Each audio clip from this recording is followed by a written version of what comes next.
People collected Pokemon cards, played the Game Boy games, and watched the anime.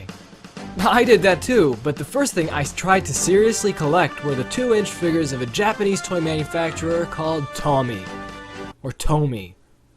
Tommy. Tomy. Never heard of it? It's okay. It was distributed by Hasbro in the non-Asian areas of the world. Check it out! You want new Pokemon to capture? Hitmonlee, Hitmonchan, Psyduck, Pikachu, Poliwhirl, Poliwag, Pokeball Blaster! Pokemon Master! Set sold separately. Electronic Psyduck needs end batteries not included from Hasbro. They were appealing to me because they were a pretty convenient pocket size and were of sturdy quality. Not hollow or cheap feeling at all. I also liked the paint job on them. Not bad. I even went so far as to try to host Pokemon figure tournaments.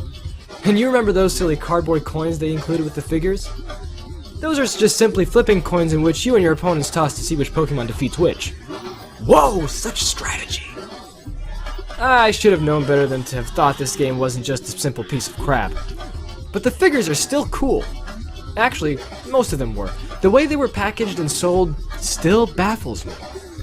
First of all, the packaging. It's nice. I mean, I like the red, orange, sky blue color scheme, even though about every single product at the time was using it. But there was such a waste of space when the figures were placed in the cardboard card. 2 types of packs were sold. One containing a pair of Pokemon, usually a Pokemon and its evolution, or one containing 3 Pokemon. Again, usually it and its 2 stages of evolution. But then, sometimes it got so utterly random. Like, Gengar and Meowth? What? Why was there a Gengar and a Meowth in a pack to whatever. The 2 Pokemon packs included a transparent Pokeball. Sorry, I mean Master Ball. Why is it a Master Ball and why is it a transparent? Okay, I know in the comics the top of the ball was usually transparent so you can see the Pokemon inside it, but both the comic and anything else Pokemon related all consider the Master Ball to be the rarest. The fictional company Sylph in the game didn't even mass produce it yet. And most powerful ball to capture Pokemon with. So, why was it a Master Ball? I have like a dozen of them now, but only one Pokeball, which was only available in the trainer figures. Which is another mystery! Why are all the anime-based trainer figures so gigantic? All the Pokemon were on a 2-inch scale, which is also silly because Pikachu is taller than Venusaur. But the human trainers are like almost 6 inches in height. And add to the fact that they don't even have any movable parts. 0. It's basically just a big plastic statue. And geez, the pose is so boring. Oh, my life is ruined. I'm just kidding. Okay, let's go. Now, the 3-pack contained a Pokeball Blaster! Thank you, and it just does this. Pokeball Blaster! Yeah.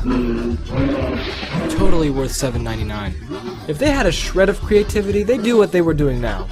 From what I've seen at outlet stores, the new Pokemon figures are probably 10 times more fun looking than what I had to cope with in 1999. This was something I was hoping for at the time, but it never happened. Oh man! Look at all this! The new toys have moving parts, are nice looking, and have much cooler looking packaging design and shape. Thanks again, people. Thanks for making cool stuff when I don't care about it anymore.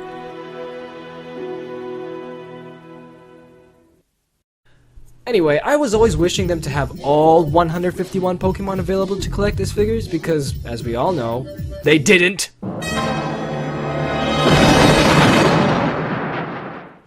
Cheapskates. And I also wish the figures would have been far more detailed and had some really lovely poses instead of just being based off the supremely overused official art based on Ken Sugimori's first drawings of each monster. Also, to have their size ratio accurate to what is described in the games and seen in the anime. Yes, I'm aware Onyx and Gyarados would have cost around $13 or so, but coupled with cool poses and possibly even made up a more elaborate strategy game to use them with.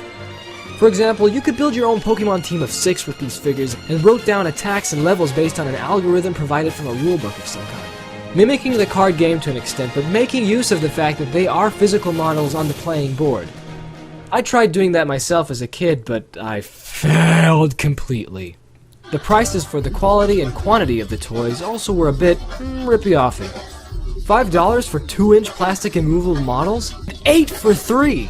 Not to mention, for some reason, the trainer statues were in 10. Then there was that ridiculous Pokemon Pikachu Tamagotchi thing. I've never played it, I've never been interested in it, but lo and behold, I'm talking about it now. Apparently it was a very little miniature Pokemon carrying device where you kept shaking this stinking thing to do something to Pikachu. This is Pocket Pikachu. I can exercise with it, give it gifts, even watch it sleep. In the future, they would have made Pikachu 2 GS, which was much more useful because you could connect it with the Game Boy and get a mystery gift each day. But the newest form, which will be released with the GS remakes in like 2 days or something, is probably the most useful. Funny how it took them almost 10 years to figure that one out.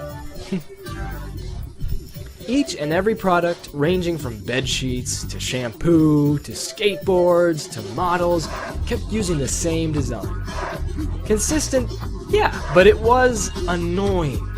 Especially the same freaking official art plastered around each of the products! How many times have we seen the same freaking picture for every piece of merchandise ever sold? Couldn't they have changed it? Did you even know that I didn't even realize Charizard had 2 horns until I finally got to see it in the anime?